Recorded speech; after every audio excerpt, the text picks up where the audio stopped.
Microsoft has deeply integrated Copilot into Windows 11, adding icons to your taskbar and running background AI services that use system memory.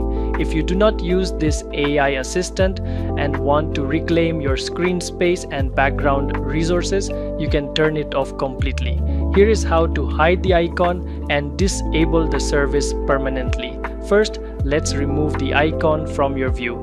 Right-click on any empty space on your taskbar and select Taskbar Settings.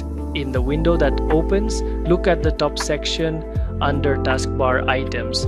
Find the toggle switch next to Copilot and click it to turn it off. The icon will instantly disappear from your taskbar layout. Second, let's completely disable the AI framework so it cannot run in the background.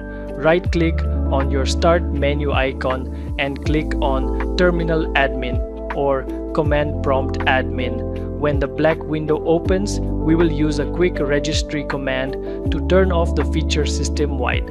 Type or paste the command exactly as shown on screen, then press Enter on your keyboard. This command adds a permanent restriction policy that stops Copilot from launching or utilizing your hardware resources. Close the terminal window and restart your computer to apply the changes completely. If this quick guide helped you remove Copilot from your system, please like this video and subscribe to Tech Team for more simple tech walkthroughs. See you in the next one.